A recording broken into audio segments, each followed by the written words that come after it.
Oke, a'udzubillahi minasyaitonirrajim. Bismillahirrahmanirrahim. Assalamualaikum warahmatullahi wabarakatuh. Alhamdulillahi rabbil alamin. Allahumma salli wa sallim wa barik ala sayyidina Muhammad wa ala ali sayyidina Muhammad, amma ba'du.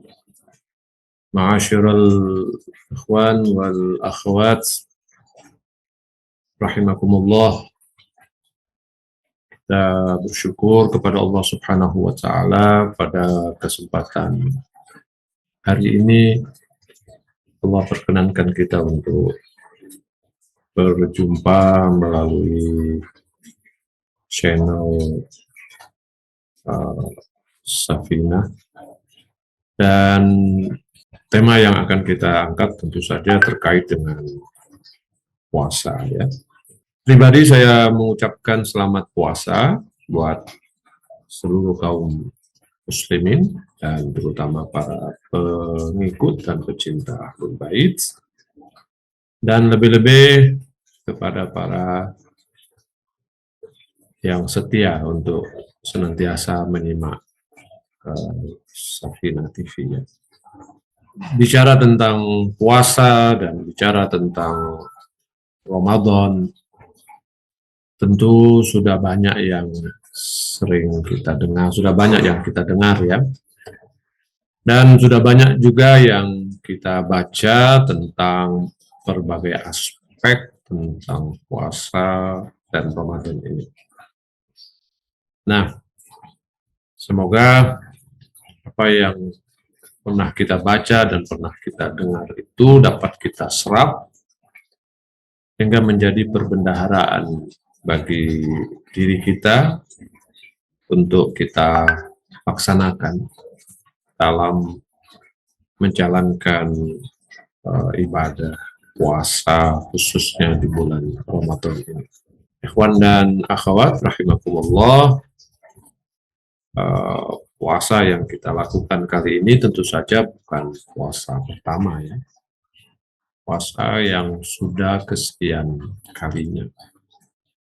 Dan masing-masing kita tentu telah menimba pengalaman rohani khususnya dari puasa-puasa yang kita jalani selama ini. Karena setiap orang tentu punya pengalamannya sendiri terkait puasa di bulan Ramadan. Tentu saja pengalaman-pengalaman itu menjadi bekal yang baik, bekal yang sangat membantu kita untuk meningkatkan ibadah puasa kita di bulan Ramadan ini. Kalau kita membaca ayat Al-Quran yang menegaskan kepada kita untuk puasa di bulan Ramadan, membaca hadis-hadis Nabi tentang puasa dan keutamaan puasa di bulan Ramadan, membaca pernyataan para imam al-ma'sumin tentang puasa dan tentang Ramadan, statement-statement itu semuanya menjelaskan kepada kita betapa Ramadan ini sesuatu yang luar biasa,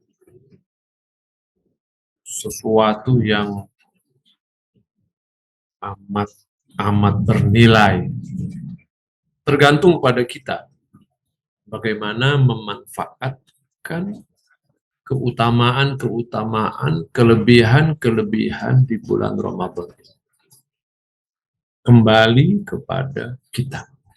Ketika Al-Quran misalnya menjanjikan, ya ayyuhalladzina amanu kutiba alaikumussyam kama kutiba alal ladzina min qablikum la'allakum tattaqun. Ketika Al-Quran menjanjikan la'allakum tattaqun, semoga kamu bertakwa, di sini ikhwan akhwat, Al-Quran menggunakan kata la'alla yang berarti semoga. Dan di balik kata la'alla itu yang berarti semoga itu mengandung dua kemungkinan, yaitu iya dan tidak. Bisa jadi, boleh jadi, dan bisa juga tidak akan terjadi apa-apa. Semoga kamu bertakwa itu memberikan kepada kita kesan bahwa puasa yang kita lakukan, puasa yang mengandung nilai yang luar biasa itu, puasa yang sesungguhnya dan seharusnya memberikan sesuatu yang amat bermanfaat bagi kita. Hasilnya tergantung bagaimana kita meresponnya, bagaimana kita menjalaninya, bagaimana kita melaksanakannya. Sehingga hasilnya itu satu dengan yang lain, antara seorang dengan orang lain itu tidak sama. Maka di sini digunakan kata la'allakum, semoga kamu, tergantung pada kamu, bagaimana kamu merealisasikan, bagaimana kamu mewujudkan manfaat Ramadan, puasa di bulan Ramadan yang luar biasa itu pada diri kita masing-masing. Meskipun misalnya para mufassir senantiasa mengatakan bahwa ketika Allah menggunakan kata la'alla, itu bukan berarti bisa jadi, bisa tidak. Karena janji Allah adalah suatu kepastian. Misalnya para mufassir begitu mengatakan bahwa di balik kata la'alla, ketika Allah Subhanahu wa Ta'ala gunakan, itu mereka mengatakan bahwa ini adalah sebuah kepastian. Benar. Adalah sebuah kepastian ketika Allah mengatakan la'alla. Artinya janji Allah bahwa melalui puasa kamu itu bertakwa itu adalah sebuah kepastian. Bahwa puasa akan melahirkan ketakwaan. Tetapi mewujudkan ketakwaan itu tergantung kepada kita. Kitanya yang akan menentukan, kita yang menentukan sejauh mana ketakwaan yang bisa kita realisasikan dalam kehidupan kita. Oleh karena itu kita sering dengar pernyataan dari Rasul atau pernyataan dari Imam Maksum betapa banyaknya orang yang berpuasa ya tidak mendapatkan hasil apa-apa kecuali rasa lapar dan haus. Betapa banyaknya orang yang qiyamul lail, yang bangun malam, sholat, tapi dia tidak merasakan apa-apa kecuali keletihan. Itu bagi orang yang melakukan ibadah tersebut, bagi orang yang melakukan puasa, tapi dia tidak mampu merealisasikan nilai-nilai puasa itu di dalam dirinya, dalam kehidupannya. Jadi ketika kita katakan la'allakum itu mengandung makna bisa jadi, bisa tidak, tergantung pada kita, itu tidak bertentangan dengan janji Allah bahwa puasa melahirkan ketakwaan. Itu karakteristik dari puasa. Karakteristik dari puasa itu akan melahirkan ketakwaan, akan membuat orang yang melakukannya itu bertakwa. Tapi realisasi dari takwa itu, apakah kita bisa mewujudkan takwa itu tergantung kepada kita. Nah, untuk itu hal pertama yang perlu kita lakukan supaya kita bisa merealisasikan tujuan-tujuan kebaikan-kebaikan dan manfaat yang luar biasa di dalam melaksanakan puasa di bulan Ramadan itu. Para maksumin sejak awal sudah mendorong kita untuk menyambut Ramadan itu dengan sebaik-baik penyambutan. Kita perlu mempersiapkan diri secara rohani. Rohani kita itu kita siapkan untuk menyambut Ramadan. Spiritualitas kita mulai tingkatkan bahkan sebelum Ramadan. Itu sebabnya kenapa bulan Rajab dan bulan Sya'ban itu tambah dengan bulan Ramadan itu adalah satu kesatuan yang siogianya tidak dipisahkan. Ya, satu kesatuan yang siogianya tidak dipisahkan. Dan kita disunnahkan berpuasa mulai dari bulan Rajab ke bulan Sya'ban dan puncaknya di bulan Ramadan, itu pada dasarnya adalah penyiapan diri kita dalam rangka mempersiapkan diri kita untuk menyambut Ramadan ini. Begitu kita masuk bulan Ramadan, kita udah siap. Begitu kita masuk di bulan Ramadan, kita bukan baru mau mulai, tapi kita sudah menghayatinya, kita sudah mencapai, sudah in di dalamnya, ya, sudah tercas diri kita ini, bukan baru mengecas. Baru kita mau mulai mengecas begitu kita memasuki bulan Ramadan. Cas dulu diri kita sebelum itu. Ada banyak nasihat para maksumin kepada kita, bagaimana caranya kita sudah mempersiapkan diri dalam memasuki Ramadan itu. Nah, salah satunya adalah doa yang diajarkan oleh Amirul Mukminin Imam Ali bin Abi Thalib alaihi salatu wassalam ketika kita pertama kali memasuki bulan Ramadan, yaitu ketika pertama kali kita melihat hilal. Ini doa dibaca ketika kita melihat hilal. Tapi makna di sini bukan berarti kita harus melihat hilal, bahwa kita harus turun terjun untuk melihat hilal, karena bukan hal mudah untuk bisa melihat hilal itu. Ya. Anda pergi ke entah kemana, belum tentu kita bisa melihat hilal. Apalagi untuk Indonesia yang relatif cuaca kita itu cuaca yang dipenuhi oleh awan sehingga sulit untuk kita melihat hilal itu. Nah, tapi ini memiliki arti doa ketika kita tahu atau mendengar atau memasuki awal Ramadan. Karena kan awal Ramadan itu diawali dengan malam 1 Ramadan. Jadi begitu siang akhir Sya'ban itu berakhir dan ditetapkan bahwa malam itu adalah tanggal 1 Ramadan, maka itulah awal dari Ramadan. Nah, terkait dengan doa hilal ini atau doa awal Ramadan itu, Amirul Mukminin mengajarkan kepada kita sebuah doa. Ya. Mungkin bisa dicek di beberapa buku atau bahkan di Google ya kalau mau coba lihat doa itu. Doanya begini. Bismillahirrahmanirrahim. Allahumma inni as'aluka khaira hadzal syahr. Ya Allah, aku mohon kebaikan bulan ini. Wa fathahu, dan keterbukaannya, wa nurahu, dan cahayanya, wa nasrahu, dan kemenangannya, wa barakatahu, dan keberkahannya, wa tahurahu, dan kesuciannya, wa rizqahu, dan karunia-Nya. Kalau kita perhatikan, kita mohon kepada Allah Subhanahu wa Ta'ala hal-hal ini.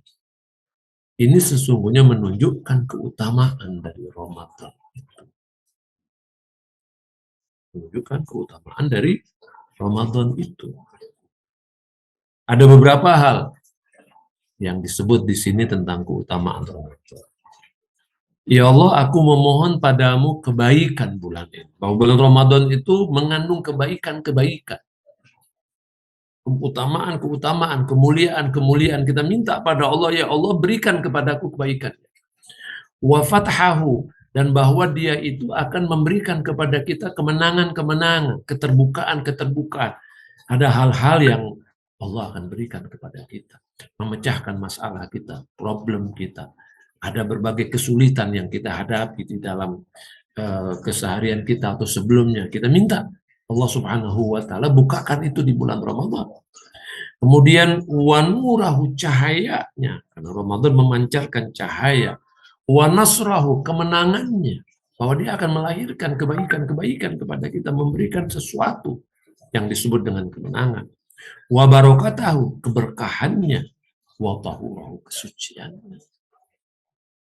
Lalu Imam Ali melanjutkan dengan mengatakan warizqahu, dan rizkinya, dia juga memberikan karunia kepada kita. Karunianya ada sesuatu yang Allah berikan kepada seseorang ketika dia berada di bulan Ramadan. Kita minta kepada Allah Subhanahu wa taala. Wa as'aluka khaira ma fi wa khaira ma ba'da. Ya Allah, aku minta kepadamu kebaikan yang ada di bulan Ramadan dan kebaikan yang ada sesudah Ramadan. Jadi kebaikan Ramadan dan kebaikan yang ada dalam Ramadan. Jadi dua hal yang berbeda. Yang pertama tadi, Allahumma inni as'aluka khaira hadzal syahri. Ya Allah, aku minta kepadamu kebaikan bulan ini. Tapi berikutnya aku minta kebaikan yang ada di bulan ini. Kebaikan yang ada di dalam bulan Ramadan. Jadi itu dua hal yang berbeda. Jadi Ramadan sendiri memberikan kebaikan, dan yang ada segala sesuatu yang ada di dalam Ramadan juga macam-macam yang ada di dalam Ramadan. Ada ibadahnya, ada doanya, ada puasanya, ada zakatnya, ada sodakohnya, ada macam-macam amal ibadah. Ada macam-macam, itu juga akan memberikan kebaikan-kebaikan, dan aku memohon kepadamu kebaikan sesudah Ramadan. Artinya pasca Ramadan pun itu memiliki kebaikan-kebaikan sebagai kelanjutan dari kebaikan-kebaikan yang ada di dalam bulan Ramadan. Wa a'udzubika min syarri ma fi. Ya Allah, aku berlindung kepadamu dari keburukan-keburukan yang ada di dalam Ramadan. Ramadan tidak melahirkan, Ramadan tidak memiliki keburukan Ramadannya. Tapi bahwa di dalam Ramadan ada keburukan-keburukan, itu bisa saja terjadi. Ada banyak keburukan yang bisa kita lihat di bulan Ramadan. Ada banyak kejelekan yang bisa kita lihat di dalam bulan Ramadan. Ya, misalnya ini sekedar catatan saja. Seorang pedagang, karena bulan Ramadan ini bulan luar biasa, orang pada belanja, orang pada belanja untuk kebutuhan Lebaran, sehingga banyak orang yang kemudian malah tidak puasa. Banyak orang yang kemudian lupa kepada Allah, lupa kepada puasa, lupa kepada Ramadan, fokusnya hanya mencari rezeki, fokusnya hanya mencari keuntungan, sehingga dia lupa kepada kebaikan. Ini kan sesuatu yang buruk. Aku berlindung kepadamu, ya Allah, dari apa? Dari keburukan yang ada pada bulan Ramadan dan keburukan yang ada sesudah Ramadan. Karena ini berkelanjutan. Allahumma adkhilhu alaina bil amni wal iman. Ya Allah, masukkanlah Ramadan itu kepada kami dengan aman dan penuh keimanan. Artinya kita minta kepada Allah Subhanahu wa taala ketika kita masuk itu kita bisa melakukan puasa dengan baik. Dan kita minta pada Allah supaya iman kita ditingkatkan oleh Allah. Wassalamata wal islam, minta perlindungan, keselamatan, dan minta Islam, minta wal barokah, wat taufik, minta keberkahan dan taufik, lima tuhibbu wa tardo, sesuai yang engkau suka dan sesuai yang engkau ridhoi. Ikhwan akhwat rahimakumullah, doa ini sebetulnya mengandung nilai yang luar biasa, dan ini ada sebuah pembekalan yang diajarkan oleh Amirul Mukminin Ali alaihi salatu wassalam, bahwa begitu kita memasuki bulan Ramadan, kita sudah tahu bahwa Ramadan punya nilai-nilai yang luar biasa. Itu yang tadi saya jelaskan secara garis besar dan secara singkat mengingat waktu ya. Tapi Anda bisa mengulanginya, Anda bisa mendalaminya dengan coba melihat kira-kira, coba Anda murojaah, Anda lihat kembali doa ini, untuk kita lihat nilai-nilai yang ada di dalamnya. Intinya, ikhwan akhwat rahimakumullah, kita berusaha memanfaatkan Ramadan sebaik mungkin, mencoba merealisasikan janji-janji Allah, janji-janji Rasul dan para maksumin tentang keutamaan dan kebaikan-kebaikan bulan Ramadan, kita upayakan untuk bisa kita realisasikan, karena itu tergantung kepada kita. Tergantung kepada kita sejauh mana kita memanfaatkannya, sejauh mana kita memposisikan diri kita di bulan Ramadan, maka kita akan memanfaatkannya untuk kepentingan kita, atau jangan kita kehilangan semua janji-janji itu karena kita tidak melakukannya dengan baik. Itu saja yang dapat saya sampaikan. Sekali lagi, Syahrul Mubarak, ya, bulan yang penuh berkah, selamat menunaikan puasa, dan jangan lupa kita saling berdoa. Billahi taufiq wal hidayah. Assalamualaikum warahmatullahi wabarakatuh.